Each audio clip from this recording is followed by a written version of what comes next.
ኑሐሚን እርግዝናዋን ለአባቷ እንዴት መናገር እንዳለባት ግራ ተጋብታ ብቻ ከአቶ ለይኩን ቤት አውጣኝና ሌላ ቦታ እንሁን፣ ያለበለዛ ጎዳናን ብንሆን ራሱ እኔ ምንም አይመስለኝም፣ ሰላም ማግኘት እፈልጋለሁ። ከዚህ ቤት ተቀምጬ መቼውንም ቢሆን ሰላም ሊኖረኝ አይችልም ስትል ለአቶ ተሰማ ነግረዋለች።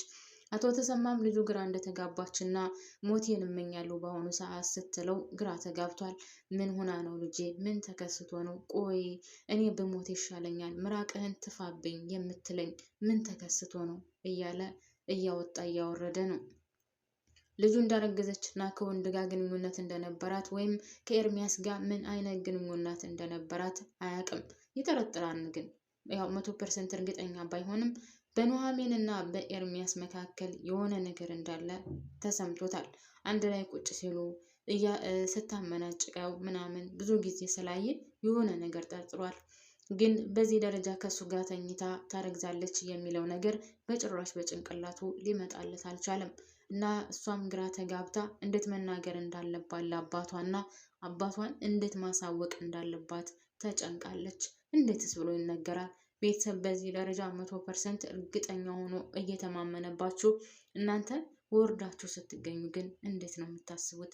በተለይ ደግሞ አቶ ለይኩን አባትየውስ አባት ነው። አቶ ለይኩን ለኑሐሚን ሲል ልጁን በጥፊ መቷል። ለኑሐሚን ሲል ባለቤቱን በጥፊ መቷል። ወገቡን ገትሮ የሚከራከርላት አቶ ለይኩን፣ እሷ ግን እንደዚህ ወርዳ ስትገኝ ምን ያክል ልቡ ይሰበር ይሆን?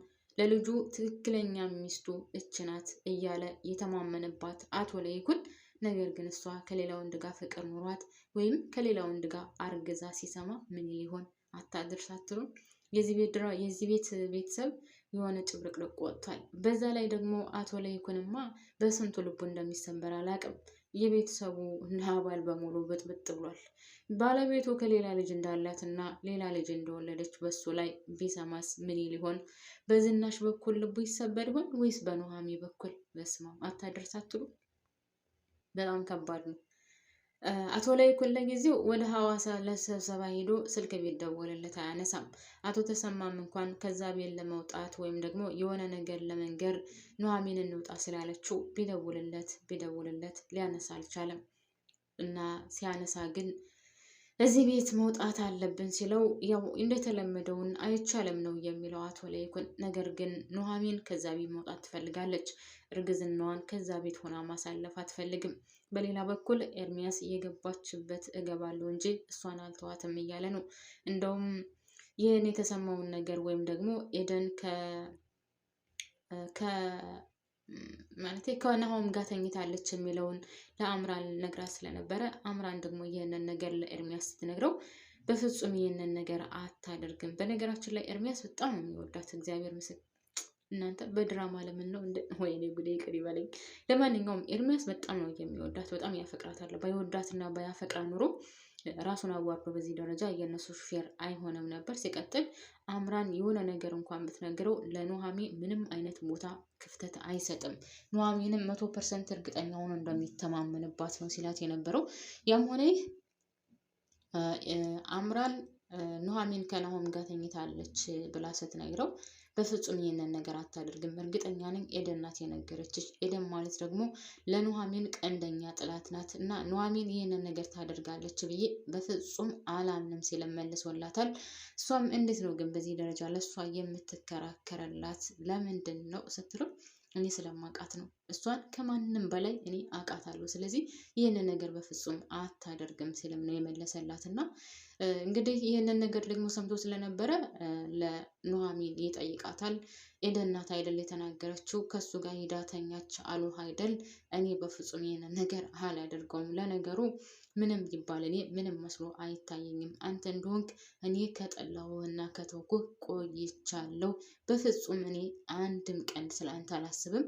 ከአንተም ጋር እንድኖር አልፈልግም። እነሱ የፈለጉትን ሴራ ማሴር ይችላሉ። እኔ ግን ከዚህ ቤት እልም ብዬ ስለምጠፋ በድጋሚ ስለማታገኘኝ ከአሁኑ ተስፋ እንድትቆርጥ ብላ እንግዲህ ኤርሚያስን ትናገረዋለች። ኤርሚያስን በሞትም ላንቺ ወይም በአንቺ ተስፋ አልቆርጥም፣ እስከ መጨረሻው ህይወቴ ድረስ እፋለማለሁም ሲላት ነበር። በሌላ በኩል እንግዲህ ናሆም ነው። ናሆም አሁንም ወደ ኋላ መለስ ብሎ ስለ አምራን እያሰበ ነው።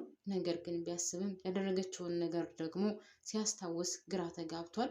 ወይዘሮ ዝናሽም በፍጹም ወደ ገጠር መሄድ የለብህም፣ ይልቁንስ ችግርህን ፊት ለፊት መጋፈጥ አለብህ ስላለችው ግራ ተጋብቷል ማለት ነው። ምን ማድረግ እንዳለበት ወደ ገጠር መሄዱንም ትቶታል። ምክንያቱም እኛን አጋፍጠህ አንተ በፍጹም ልትሄድ አይገባም፣ በዛ ላይ ነገሮችን ፊት ለፊት ገጥመህ መጋፈጥ አለብህ እንጂ የምን ሽሽት ነው ስትልም ትለዋለች። እሱም አሁን ግራ ተጋብቷል። መለስ ብሎ ወደኋላ ስለ ኑሐሚን ስለ አምራን ስለትውውቃቸው ስለነበራቸው ስላሳለፉት እያሰበ ነበር። ነገር ግን ደግሞ ያደረገችውን መለስ ብሎ ሲያስበው ውስጡ ተሰብሯል። ከሚገባው በላይ ነው ስብርብሩን ያወጣችው። ምክንያቱም በጣም አምኗት ነበር፣ ወዷት ነበር። ለእሷ ሲል እንግዲህ ከአባቱ ጋር ምን ያክል ውጣ ውረድ እንዳሳለፈ እና ብዙ ጭቅጭቆችን እንዳሳለፈ ሁላችንም አይተናል ማለት ነው። እናም ያም ሆነ ይህ አሁን ቤቱ እንዳለ ትርመስምሶ ወጥቷል ማለት ነው። አምራንም በሌላ በኩል ናሆምን ሙቼ እገኛለሁ፣ አንተ የኔ ካልሆንክ ለማንም አትሆንም እያለችው ነው። እሱም ልቡን እንደሰበረችው እና በፍጹም ከእሷ ጋር መሆን እንደማይፈልግ ነው ሲላት የነበረው። ማለት ደግሞ አምራን ከእሷ ጋር ተኝተህ ነበር ከኑሐሚን ጋር ተኝተሃል የሚለውንም ነግራው ስለነበር በጣም ተናዶ መጥቶ ኑሐሚንን ቢጠይቃት ኑሐሚን የምታውቀው ነገር እንደሌለ ነው እንግዲህ የመለሰችለት። ያም ሆነ ቤቱ ሰላም ነበረው፣ እናንተ ከመጣችሁ ግን ህይወታችንን በጠበጣችሁት፣ ምን አይነት ጉድ ናችሁ፣ ምን አይነት ቤተሰብ ናችሁም ሲል እንግዲህ ኑሐሚን ላይ እና ኤደን ላይም እየጮህባቸው ነበር። ነገር ግን ኤደን ካሁን በኋላ በፍጹም እንቅልፍ የምተኛ አይመስለኝም። ኑሐሚን ከዛ ቤት ትኖራለች አትኖርም የሚወስነው እንግዲህ አቶ ለይኩን ሲመጣ ነው። አቶ ለይኩን ሲመጣ ከዚህ ቤት በፍጹም መውጣት አትችሉም። እንደውም ካስታወሳችሁ አቶ ለይኩን በነገራችን ላይ ለኑሐሚን ከድርጅቱ ስራ ሊሰጣት አስቦ ነበር። ከዚህ ቤት ሰራተኛ ሆነሽ አትቀጥይም፣ እኔ ከድርጅት የሌላ ስራ ሰጥሻለሁ እያላት ነበር እና ነገር ግን ያው እንግዲህ ይህን እርግዝናዋን ካወቀና ከሌላ ወንድ ጋር ግንኙነት እንዳላት እንደነበራት ካወቀ ያው እሱም ልቡ ስለሚሰበር ይህንን ነገር ያደርጋል ብዬ አላስብም። ግን ሌላው ደግሞ ከኑሐሚን ሌላ ትልቅዬ ልቡን የሚሰብረው ነገር መንገድ ላይ መጥቶለታል። አቶ ለይኩን ባለቤቱ ከሱ ላይ ማግጣ ወይም በሱ ላይ ማግጣ ሌላ ልጅ እንዳላት እና ልጁም እንግዲህ ቀጥ ብሎ ወደ አዲስ አበባ እየመጣ እንደሆነ ነው እየተሰማው። አይ ጉድ ትላላችሁ። ሰው እኮ ግን ሴቱም ወንዱም በቃ ባልጓል ማለት ይቻላል። እና ወይዘሮ ገነትም እንግዲህ ማለት ወይዘሮ ገነት ነው ያልኩት፣ ወይዘሮ ዝናሽም እንግዲህ ራሷን እንደ እንትን ቆልላ የምታየው ትልቅዬ ውርደት እንዳለባት እና ትልቅዬ ችግር እንዳለባት እንግዲህ ኑሐሚን ሰምታለች። ኑሐሚን እዛ ቁማ እያዳመጠች እያለ በሩ ኳ ሲል ደንግጣ ወይዘሮ ዝናሽ በሩን ከፍታ ስትወጣ ኑሐሚን በር ላይ ሆና እያዳመጠች አለበት ትላላችሁ ቤተሰቦቼ። በጣም ነበር የደነገጠችው በነገራችን ላይ። አንቺ ውሻ ምን እየሰራሽ ነው እዚህ ቆመሽ የምታዳምጪው? ለምንድን ነው ቁመሽስ እስካሁን ድረስ እያዳመጥሽ የነበረው ስትልም ጮኸባታለች።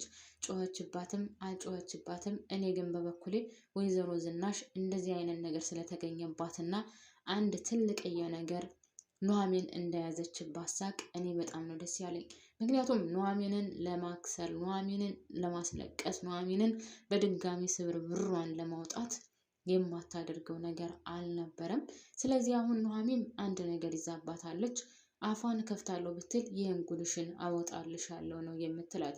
ሲቀጥል ዳግም አሁን ሰተት ብሎ ወይም ደግሞ ቀጥ ብሎ እናቱ ወዳለችበት ቤት ይመጣል። ምን ብላ ትቀበለዋለች? እስኪ እናንተ ንገሩኝ ቤተሰብ። አሁን ልጇ ከሻሸመኔ ወደ አዲስ አበባ መጥቷል፣ እየመጣው ነው ብሏታል። እናም ቀጥታም ደግሞ የሚመጣው መጥቶ የሚያርፈው እሷ ጋር ነው።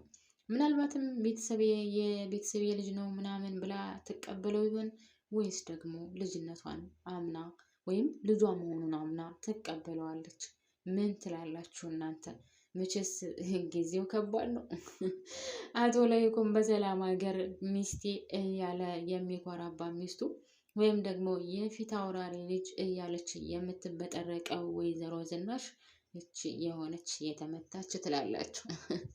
ለማንኛውም የዛሬው ድራማ ይህንን ይመስላል። ነገር ግን ኑሐሚን ስለ ወይዘሮ ዝናሽ ስላወቀችባት እና እሷም ብዙ ጉድ እንዳላት ትልቅዬ ውርደት እንዳለባት ስላወቀች እኔ በበኩሌ በጣም ደስ ብሎኛል። ቢያንስ የምጨቀጭቃትና በነገር 24 ሰዓት የምጠብሳት ትንሽ ይቀንስላታል ብዬ አስባለሁ። ለማንኛውም እኔ እዚህ ላይ ያበቃለሁ። ላይክ ማድረጋችሁን አትርሱ። ባባይ